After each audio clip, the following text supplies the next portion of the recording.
കണ്ണൂർ കിച്ചണിലേക്ക് നിങ്ങൾക്ക് എല്ലാവർക്കും സ്വാഗതം. ഇന്ന് നമ്മൾ ഉണ്ടാക്കുന്നത് മട്ടൺ ചോപ്സ് ആണ്. മട്ടൺ ചോപ്സ് കഴിക്കാൻ ഇഷ്ടമില്ലാത്തവർ വളരെ കുറവായിരിക്കും. നല്ല ടേസ്റ്റി ആയിട്ടുള്ള നല്ല കറുമുറാന്നിരിക്കുന്ന ഒരു മട്ടൺ ചോപ്സ് റെസിപ്പിയാണ് ഇന്ന് നമ്മളിവിടെ കാണിക്കാൻ പോകുന്നത്. അപ്പോൾ ഇതെങ്ങനെയാണ് തയ്യാറാക്കുന്നത് നമുക്ക് നോക്കാം. ഇതിന് വേണ്ടിയിട്ട് 5 മട്ടൺ ചോപ്സ് ആണ് ഞാനിവിടെ എടുത്തിരിക്കുന്നത്. ഇത് 5 കൂടിയിട്ട് 400 ഗ്രാമാണ് ഉണ്ടായിരുന്നത്.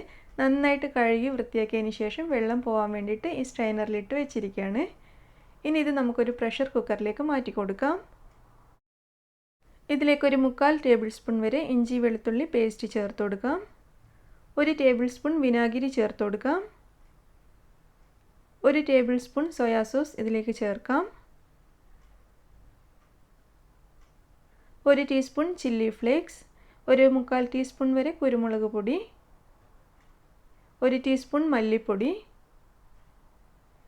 ആവശ്യത്തിനുള്ള ഉപ്പ്, ഇത്രയും ചേർത്തിട്ട് ഇതെല്ലാം കൂടി നന്നായിട്ടൊന്ന് മിക്സ് ചെയ്തെടുക്കാം. ചോപ്സിലേക്ക് ഇതൊക്കെ നന്നായിട്ട് യോജിക്കുന്ന രീതിയിൽ നന്നായിട്ടൊന്ന് മിക്സ് ചെയ്തെടുക്കുക. നന്നായിട്ട് മിക്സ് ചെയ്തതിന് ശേഷം നമുക്കിതിലേക്ക് 1/2 കപ്പ് വെള്ളവും കൂടി ചേർത്ത് കൊടുക്കാം. എന്നിട്ട് വീണ്ടും ഒന്നുകൂടി നന്നായിട്ട് മിക്സ് ചെയ്തെടുക്കാം.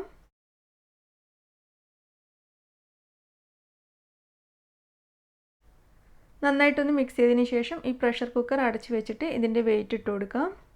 എന്നിട്ട് നമുക്കിത് അടുപ്പത്തേക്ക് മാറ്റാം. അടുപ്പത്ത് വെച്ചിട്ട് ഒരു 4 വിസിൽ വരുന്നത് വരെയാണ് ഞാനിത് വേവിക്കുന്നത്. ഓരോ മട്ടൻ്റെ വേവ് വ്യത്യാസം ഉണ്ടാകും. അപ്പോൾ നിങ്ങളുടെ കയ്യിലുള്ള മട്ടൻ്റെ വേവിനനുസരിച്ച് ചെയ്താൽ മതി. ഈ മട്ടൻ ചോപ്സ് ഒരു 4 വിസിലാകുമ്പോഴേക്കും തന്നെ നന്നായിട്ട് വെന്തിട്ടുണ്ടായിരുന്നു. അപ്പോൾ ഇത് നന്നായിട്ട് വേവുന്നത് വരെ നമുക്ക് വെയിറ്റ് ചെയ്യാം. 4 വിസിലിന് ശേഷം ഞാനിത് ഓഫ് ചെയ്തിട്ടുണ്ടായിരുന്നു. ഇതിൻ്റെ ഉള്ളിൽ എയറൊക്കെ പോയിട്ടുണ്ട്. നമുക്കിതൊന്ന് തുറന്ന് നോക്കാം. അപ്പോൾ ഈ ചോപ്സ് നന്നായിട്ട് വെന്തിട്ടുണ്ടെങ്കിലും ഇതിലിപ്പോൾ വെള്ളമുണ്ട് കുറേ. അപ്പോൾ ഈ വെള്ളം വറ്റിക്കാൻ വേണ്ടിയിട്ട് ഞാൻ വീണ്ടും ഫ്ലെയിം ഓൺ ചെയ്തിട്ടുണ്ട്. കാരണം നമ്മൾ ഈ വെള്ളം കളഞ്ഞു കഴിഞ്ഞാൽ ഈ ചോപ്സ് അധികം ടേസ്റ്റ് ഉണ്ടാവില്ല. ഈ മസാലയും വെള്ളമൊക്കെ നന്നായിട്ട് വറ്റി ഈ നമ്മുടെ മട്ടനിലേക്ക് നന്നായിട്ട് പിടിച്ചിരിക്കണം, എങ്കിൽ ഇതിന് നല്ല ടേസ്റ്റ് ഉണ്ടാവുള്ളൂ. അപ്പോൾ വെള്ളം വറ്റി കിട്ടാൻ വേണ്ടിയിട്ട് ഒന്നുകൂടി ഞാൻ ഇതിൻ്റെ ഫ്ലെയിം ഓൺ ചെയ്തിട്ടുണ്ട്. നമുക്ക് ഈ വെള്ളം ഒന്ന് വറ്റിച്ചെടുക്കാം.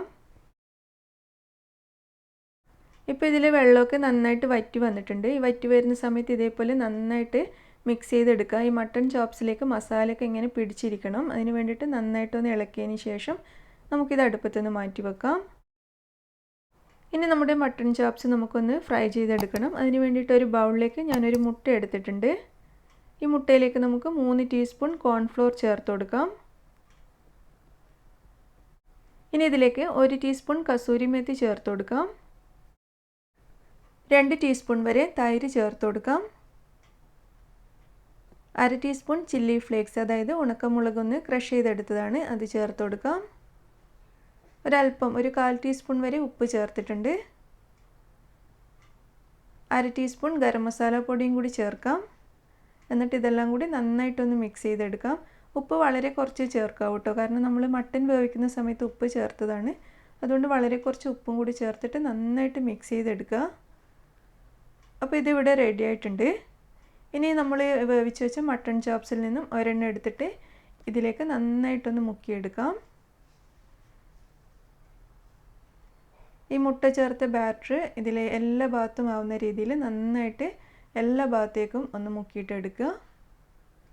അതിനുശേഷം നമുക്കിത് ബ്രെഡ് ക്രംസിലും കൂടി ഒന്ന് മുക്കിയെടുക്കാം. ഞാനിവിടെ കുറച്ച് ബ്രെഡ് ക്രംസ് ഒരു പാത്രത്തിൽ എടുത്ത് വെച്ചിട്ടുണ്ട്. ഈ ബ്രെഡ് ക്രംസിലേക്ക് നമ്മളിപ്പോൾ മുട്ടയിൽ മുക്കിയ മട്ടൺ ചോപ്സ് ഇതേപോലെ ബ്രെഡ് ക്രംസ് എല്ലാ ഭാഗത്തും പിടിച്ചിരിക്കുന്ന രീതിയിൽ നന്നായിട്ടൊന്ന് ഡിപ്പ് ചെയ്തെടുക്കുക. നന്നായിട്ട് ബ്രെഡ് ക്രംസിൽ ഡിപ്പ് ചെയ്തതിന് ശേഷം ഇത് നമുക്ക് ഫ്രൈ ചെയ്തെടുക്കണം.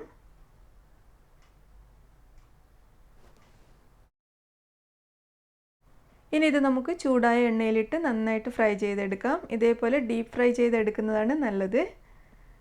2 ഭാഗവും നന്നായിട്ടൊന്ന് ഫ്രൈ ചെയ്തെടുക്കണം. ഒരുപാട് സമയമൊന്നും വേണ്ട കേട്ടോ, കാരണം നമ്മുടെ മട്ടൺ ഓൾറെഡി വെന്ത് കഴിഞ്ഞതാണ്. അപ്പോൾ നമ്മളിപ്പോൾ ചേർത്തിരിക്കുന്ന ഈ ബ്രെഡ് ക്രംസും മുട്ടയൊക്കെ ഒന്ന് മൊരിഞ്ഞ് വന്നാൽ മാത്രം മതി. വളരെ ചെറിയ സമയം മാത്രമേ വേണ്ടൂ. അപ്പോൾ ഒരു മീഡിയം ഫ്ലെയിമിലിട്ടിട്ട് ഫ്രൈ ചെയ്യുക. ഒരു ഭാഗം ഫ്രൈ ആയി കഴിയുമ്പോൾ നമുക്കിതങ്ങോട്ട് തിരിച്ചിട്ട് കൊടുക്കാം. എന്നിട്ട് മറ്റേ ഭാഗവും കൂടി നന്നായിട്ടൊന്ന് ഫ്രൈ ചെയ്തെടുക്കാം. ഇതിൻ്റെ ആ എല്ലിൻ്റെ ഭാഗമൊക്കെ നന്നായിട്ട് ഫ്രൈ ആവണം കേട്ടോ. ആ കൂർത്ത് നിൽക്കുന്ന എല്ലൊക്കെ നന്നായിട്ട് എണ്ണയിൽ കിടന്നിട്ടൊന്ന് മൊരിഞ്ഞ് വരണം.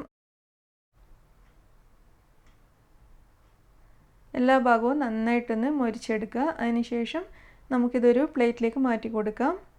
ഇതിപ്പോൾ രണ്ട് വശവും നന്നായിട്ട് ഫ്രൈ ചെയ്തെടുത്തിട്ടുണ്ട്. ഞാൻ പറഞ്ഞില്ലേ വളരെ ചെറിയ സമയം മാത്രമേ വേണ്ടുള്ളൂ. ഇത് നമുക്കൊരു പ്ലേറ്റിലേക്ക് മാറ്റി കൊടുക്കാം. ഇതേപോലെ നമുക്ക് ബാക്കിയുള്ള മട്ടൺ ചോപ്സ് മുഴുവനും മുട്ടയിലും ബ്രെഡ് ക്രംസിലും മുക്കിയിട്ട് ഫ്രൈ ചെയ്തെടുക്കാം.